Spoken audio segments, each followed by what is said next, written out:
छोटे से शहर में राजेश रहता था। राजेश एक अमीर घराने का मालिक था, लेकिन उसका दिल गांव जैसा सादा था। उसकी उम्र करीब 40 की थी। पत्नी कुछ साल पहले गुजर चुकी थी और अब घर में अकेला ही रहता था। काम धंधा अच्छा चलता था। दुकान थी शहर के बीचों बीच, जहाँ से वो रोजाना शाम को लौटता। लेकिन घर की देखभाल के लिए किसी की जरूरत थी, क्योंकि वो खुद तो बस काम में डूबा रहता। एक दिन उसके एक दोस्त ने सलाह दी कि एक नौकरानी रख लो जो घर संभाले। राजेश ने हामी भरी और जल्द ही मुस्कान नाम की एक लड़की उसके घर आई। मुस्कान की उम्र होगी कोई 25-26 साल। गांव से आई थी वो, लेकिन शहर की हवा में घुल मिल गई थी। उसकी आंखें बड़ी बड़ी थीं, जैसे कोई रहस्य छुपा रखा हो, और होंठ हमेशा हल्की मुस्कान लिए रहते। उसका बदन ऐसा था कि देखने वाला एक बार ठहर जाए। न ज्यादा पतला न ज्यादा भरा, बस वैसा जो आंखों को चैन न आने दे। बाल लंबे काले जो पीठ पर लहराते रहते, और जब वो झाड़ू लगाती तो वो बाल कभी कभी चेहरे पर आ जाते, जिन्हें वो बड़े नाज से पीछे करती। उसकी चाल में एक लय थी, जैसे कोई नाच रही हो।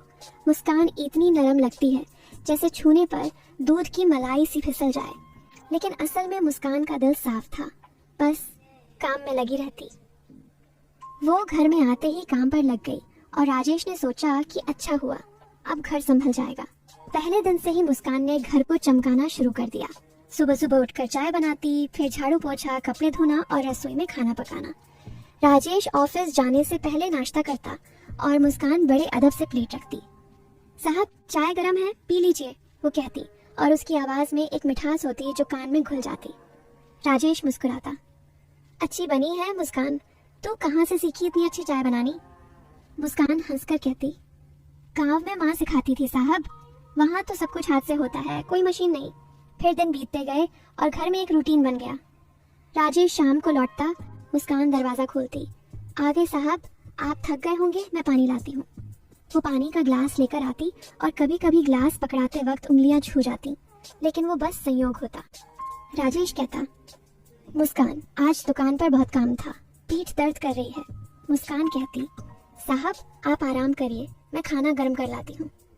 लेकिन वो कभी दबाने या मालिश की बात नहीं करती, बस काम पर लग जाती। लेकिन राजेश शायद उससे मालिश करवाना चाहता था। एक शाम की बात है, राजेश घर लौटा तो देखा मुस्कान रसोई में खड़ी है और उसके कपड़े थोड़े गीले हैं क्योंकि वो बर्तन धो रही थी। पानी की बूंदें उसके गले पर टपक रही थी और वो उन्हें पोंछ रही थी। राजेश ने पूछा, क्या हुआ मुस्कान, तुम इतनी भीग कैसे गई? मुस्कान मुड़ी, साहब बस बर्तन साफ कर रही थी, पानी ज्यादा गिर गया, आप बैठिए मैं चाय बनाती हूँ। राजेश बैठ गया, लेकिन उसकी नजर मुस्कान पर टिकी रही। मुस्कान की वो गीली साड़ी बदन से चिपक गई थी और वो चलते वक्त थोड़ा संभल कर चल रही थी। शायद मालिक कुछ कहे, लेकिन राजेश ने बस कहा, मुस्कान तू अच्छा काम करती है, बस जल्दबाजी मत किया कर, घर अब पहले से ज्यादा साफ लगता है। मुस्कान शर्मा गई। धन्यवाद साहब, मैं तो बस अपना फर्ज निभाती हूँ। और बात वहीं खत्म हो गई। फिर मुस्कान ने चाय दी और राजेश ने पी ली। वो रात मुस्कान अपने कमरे में गई जो घर के पीछे छोटा सा था, और सो गई। राजेश भी अपने कमरे में, लेकिन उसके मन में मुस्कान की वो मुस्कान घूम रही थी। अगले कुछ दिनों में मुस्कान और राजेश की बातें बढ़ने लगीं। सुबह नाश्ते पर राजेश पूछता, मुस्कान तेरे गांव में क्या क्या होता है, तू कभी बताती नहीं? मुस्कान हंसकर कहती, साहब वहाँ तो खेत हैं, जानवर हैं, मैं तो बचपन से काम करती हूँ, माँ बाप की मदद। यहाँ शहर में सब अलग है, लेकिन अच्छा लगता है। राजेश कहता, हाँ शहर में सब तेज है, लेकिन तू जैसे गांव वाली सादगी लिए है, वो अच्छी लगती है। मुस्कान की आंखों में चमक आ जाती। साहब आप भी अच्छे हैं, कभी गुस्सा नहीं करते। एक दिन मुस्कान घर साफ कर रही थी और राजेश का कमरा साफ करते वक्त उसने देखा कि वहाँ एक पुरानी फोटो है, राजेश की पत्नी की। मुस्कान ने पूछा, साहब ये कौन है?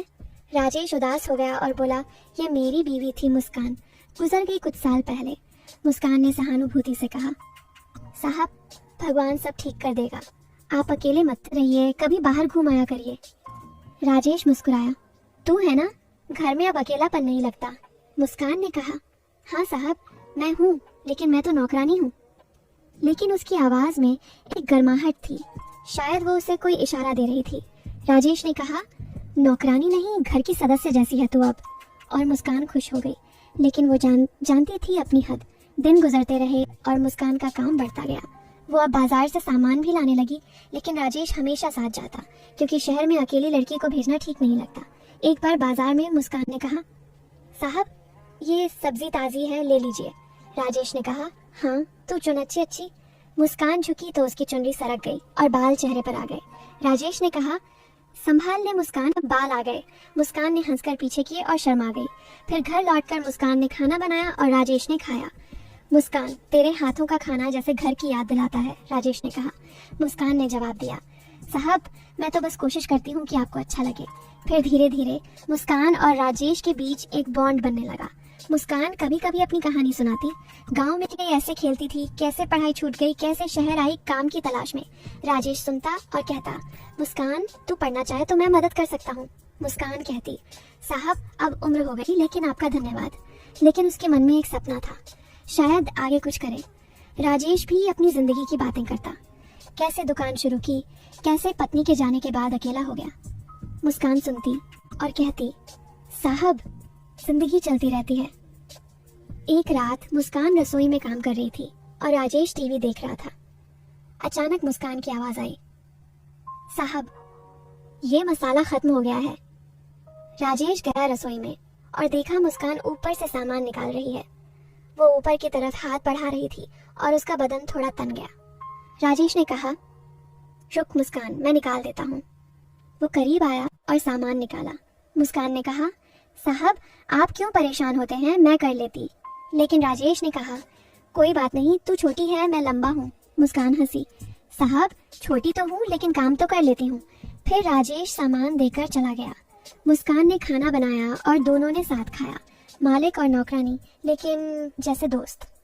समय बीतता रहा और मुस्कान अब घर की हर चीज जानने लगी। राजेश की पसंद नापसंद, उसके कपड़े कैसे रखने हैं, खाना कैसे बनाना है। एक दिन राजेश ने कहा, मुस्कान तू इतनी मेहनत करती है, कभी आराम कर लिया कर। मुस्कान ने कहा, साहब 100 आराम तो रात को हो जाता है, दिन में काम से मन लगता है। राजेश ने सोचा कितनी अच्छी लड़की है और उसके मन में सम्मान बढ़ता गया। कुछ हफ्ते बाद मुस्कान ने राजेश से कहा, साहब मेरे गांव से फोन आया, माँ बीमार है, मुझे 1-2 दिन जाना पड़ेगा। राजेश चिंतित हो गया, अरे मुस्कान तू चली जाएगी तो मैं कैसे रहूंगा। फिर वो बोला, मतलब घर कैसे चलेगा, लेकिन जा, माँ की देखभाल भी जरूरी है। फिर वो बोला, मैं साथ चलूं क्या। मुस्कान ने कहा, नहीं साहब आपकी दुकान है, मैं जल्दी लौट आऊंगी। फिर राजेश ने पैसे दिए, ये रख दवाई के लिए। मुस्कान की आंखें भर आईं, साहब आप इतने अच्छे क्यों हैं। राजेश ने कहा, तू भी तो अच्छी है। और मुस्कान चली गई। उसके जाने के बाद घर सूना हो गया। अब राजेश को आदत हो गई थी मुस्कान की। फिर 2 दिन बाद मुस्कान लौटी और घर फिर से चमक उठा। साहब माँ ठीक है अब, उसने कहा। राजेश खुश हुआ, अच्छा हुआ मुस्कान, अब तू आराम कर। लेकिन मुस्कान काम पर लग गई। शाम को दोनों बातें करने लगे और मुस्कान ने गांव की कहानियां सुनाई, कैसे वहाँ लोग एक दूसरे की मदद करते हैं, कैसे त्योहार मनाते हैं। राजेश सुनता रहा और सोचता कि मुस्कान कितनी मासूम है। फिर धीरे धीरे महीने बीतने लगे। मुस्कान अब राजेश के लिए सिर्फ नौकरानी नहीं बल्कि घर की रखवाली करने वाली लगती। एक दिन राजेश ने कहा, मुस्कान तेरी उम्र हो रही है, शादी के बारे में सोचा है। मुस्कान शर्मा गई। साहब अभी तो काम कर रही हूँ, गांव में कोई मिल जाएगा।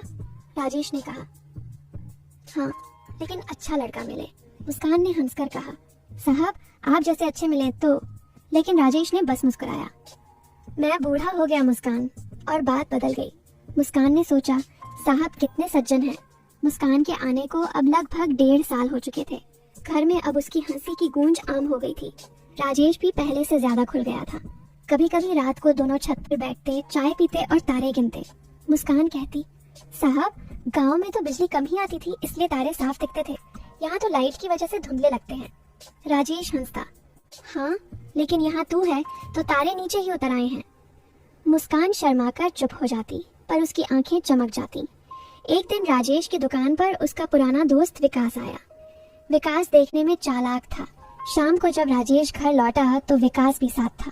मुस्कान ने दरवाजा खोला तो विकास की नजरें मुस्कान पर ठहर गईं। उसने राजेश से धीरे से कहा, यार ये तो माल है, कहाँ छुपा रखा था। राजेश ने हंसकर टाल दिया, अरे बस नौकरानी है, अच्छा काम करती है। विकास ने मुस्कान को ऊपर से नीचे तक घूरा और बोला, मुस्कान जी, चाय में अपनी मुस्कान भी डाल देना।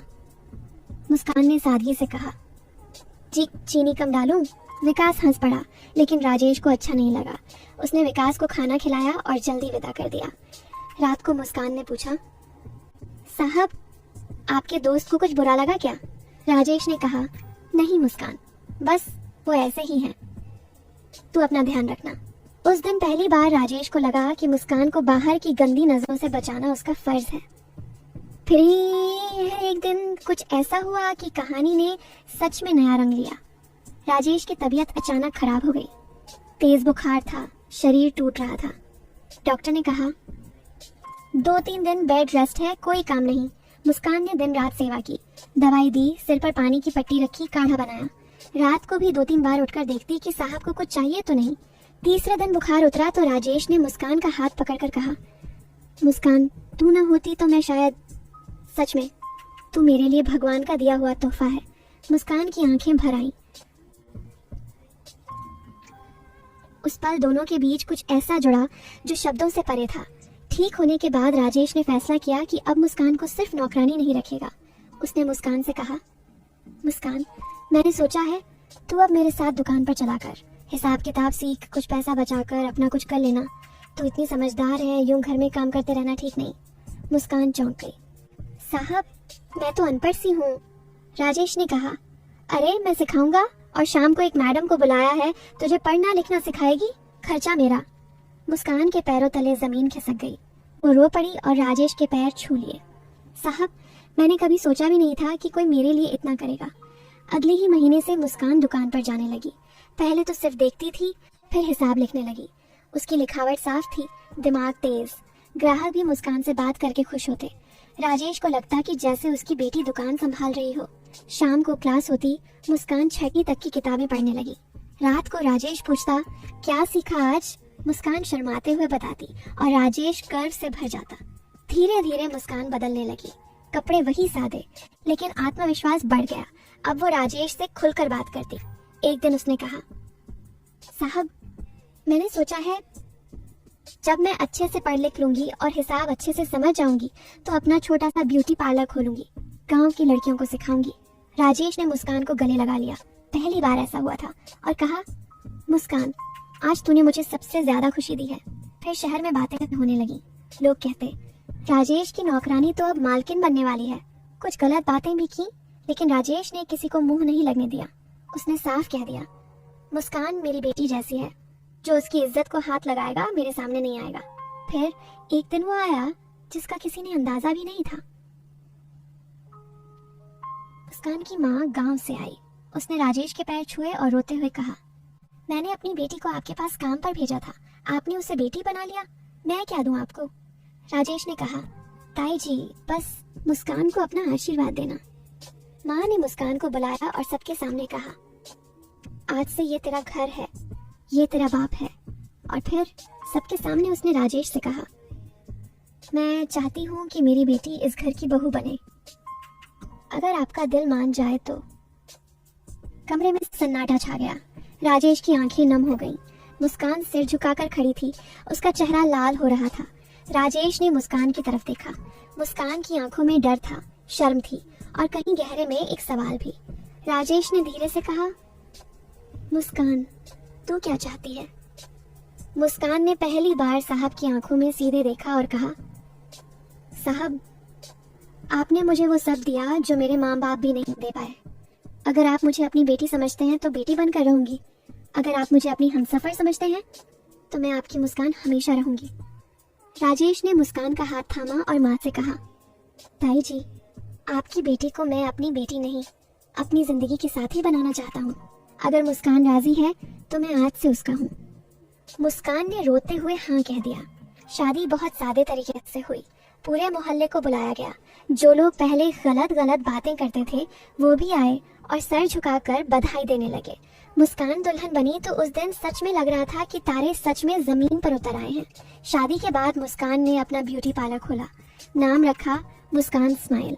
राजेश दुकान संभालते, मुस्कान पार्लर। शाम को दोनों साथ बैठते, चाय पीते और हंसते।